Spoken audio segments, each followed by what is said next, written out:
दोस्तों, आज हम शुरू करेंगे प्रायिकता यानी कि प्रोबेबिलिटी। प्रायिकता एक अवधारणा है यानी कि एक कंसेप्ट है जो किसी घटना के घटित होने की निश्चितता को अंकित मान में दर्शाता है। अंकित मान का मतलब होता है कि नंबर में दर्शाता है। चलिए आगे समझते हैं। यादृच्छिक प्रयोग यानी कि रैंडम एक्सपेरिमेंट, यह एक ऐसा प्रयोग होता है जिसमें सभी संभावित परिमाण ज्ञात हो सकते हैं, यानी कि अंदाजा लगाया जाता है कितना परिमाण आ सकता है। अगला आता है अभिप्रयोग यानी कि ट्रायल। एक बार किसी प्रयोग को करना अभिप्रयोग कहलाता है, यानी कि आपको बोल दिया जाए कि सिक्का को उछालो, यानी कि आप क्या किए, एक बार इसको ट्राई किए, चीट आया कि पट आया वो उसके बाद का बात है। अब आता है घटना। घटना किसी अभिप्रयोग का संभावित परिणाम को घटना कहते हैं, यानी कि आप एक सिक्का को उछालें तो मान लीजिए कि आपको क्या आया, हेड आया, तो वह क्या आपका परिमाण क्या आया, हेड आया। वही जो बताता है हेड आया कि तेल आया, उसी को हम घटना बोलते हैं। एक अगला आता है अनुकूल घटनाएं।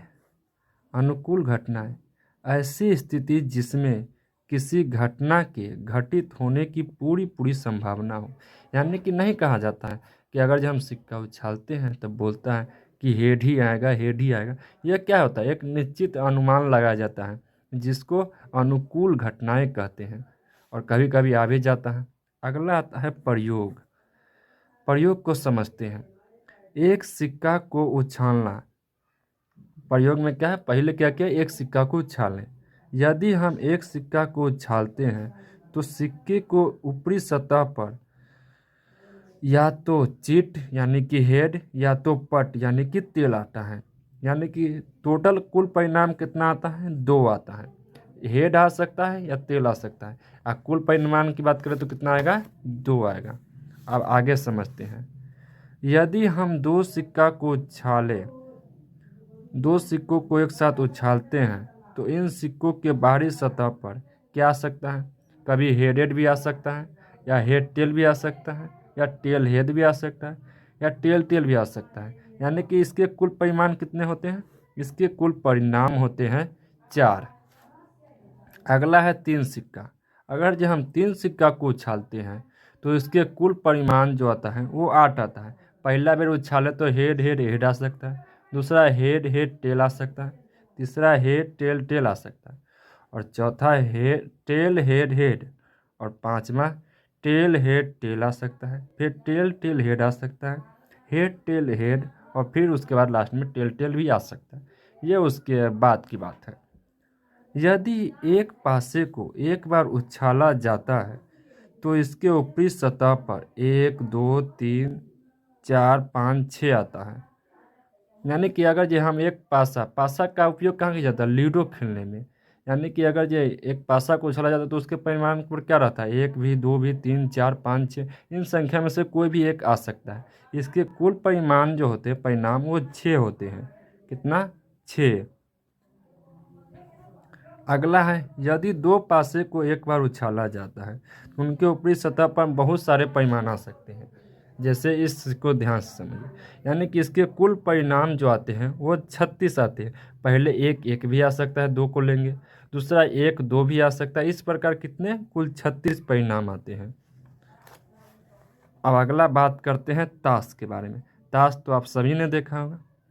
ताश की एक गड्डी, एक ताश की गड्डी में टोटल कितने पत्ते होते हैं, 52 पत्ते होते हैं, जो 4 समूह में बटे होते हैं। प्रत्येक समूह में कितने पत्ते होते हैं, 13 पत्ते होते हैं। इस चित्र को ध्यान से देखें। उस 13 पट्टों को इस प्रकार बांटा जाता है। पहला में रहता है इक्का, बादशाह, बेगम, गुलाम, 10 9 8 7 6 5 4 3 2, इस प्रकार वह 13 भागों में बांटा रहता है। अगला समझते हैं। बेगम, बादशाह और गुलाम को फेस कार्ड कहते हैं।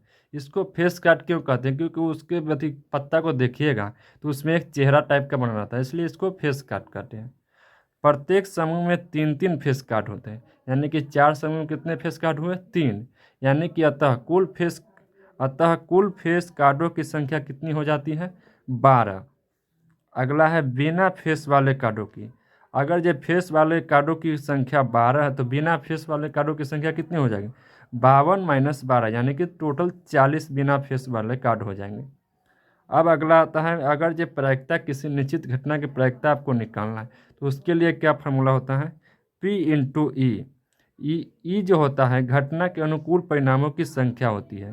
यानी कि आप सिक्का उछाले तो हेड आया, तो उसके अनुकूल परिणाम क्या है? हेड है। और एन का मतलब होता है प्रयोग में सभी परिणामों की संख्या होती है। एक सिक्का में क्या होता है? हेड भी होता है और टेल भी होता है, यानी कि टोटल परिणाम कितने हो गए? 2 हो गए। और ये क्या अनुकूल परिणाम, यानी कि अनुकूल परिणाम क्या आया? हेड आया, उसी को गिना जाता है। अब एक क्वेश्चन को समझते हैं। एक सिक्का को एक बार उछाला जाता है तो एक चीट प्राप्त करने की प्रायिकता ज्ञात करें। यानी कि इसके पहले हम बता चुके कुल परिणाम कितना है? 2 है। और क्या आता है? चीट आता है, यानी कि चीट यानी कि हेड आता है। हेड को किससे? एस से, यानी कि कितना बार? 1। तो प्रायिकता बराबर क्या होता है? P into e equal to हो जाएगा E बटा N। तो E का मान कितना हो जाएगा? 1, और ये हो जाएगा 2। एक बार इसमें ध्यान से समझना है कि प्रायिकता का जो मैक्सिमम वैल्यू होता है वो एक ही होता है, वह एक से ज़्यादा नहीं हो सकता है। यानी कि इस रिलेशन को समझिए, प्रायिकता का मान इस प्रकार इस रिलेशन को समझा जाइए।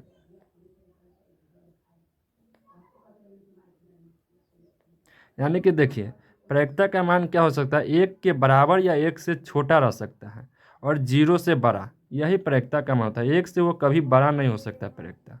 चलिए अब दूसरे क्वेश्चन को समझते हैं। आपका स्क्रीन पर दिख रहा होगा क्वेश्चन। एक पासे को एक बार उछाला जाता है तो पहला में आपको क्या निकालना है? 4 से बड़ी संख्या प्राप्त करने की प्रायिकता क्या होगी? और दूसरा कहता है कि 4 से छोटी या उसके बराबर संख्या प्राप्त करने की प्रायिकता क्या होती है? नंबर 1 को समझते हैं।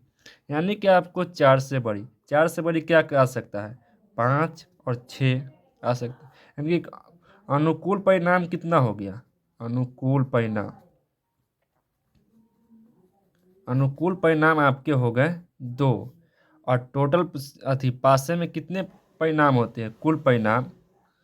कुल परिणाम जो होते हैं पासे के वो हो जाते हैं 6। तो पहला में क्या निकालना है? 4 से छोटे की प्रायिकता, यानी कि P इंटू ई क्या होता है?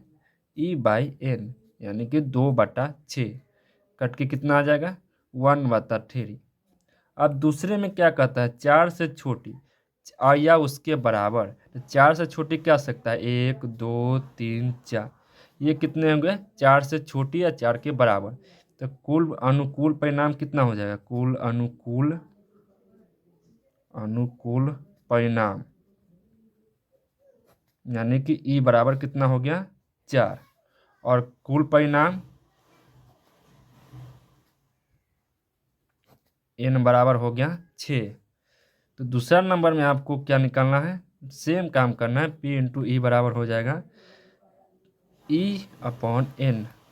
तो E का मान कितना हो गया? 4, और इसका 6, यानी कि 2/3। ये रहा आपका फाइनल आंसर। अगर आपको चेक करना हो कि यह एक निश्चित प्रायिकता है या नहीं, तो आपको क्या करना हो? इन दोनों को जोड़ के देखना होगा, और दोनों को जोड़ने पर अगर एक आ जाता है तो आप बोल सकते हैं कि यह निश्चित प्रायिकता है। जैसे कि पहला क्या आया है? 1/3, और दूसरा 2/3। आप जोड़ते हैं तो क्या हो जाएगा? लॉसर लेंगे तो 3, और ऊपर 1 + 2, यानी कि 3/3, यानी कि एक आसानी से आएगा। इसलिए बोल सकते हैं एक निश्चित परिणाम आ चुका है, यानी कि निश्चित प्रायिकता होगी, यानी कि यह आंसर हमारा बिल्कुल सही है।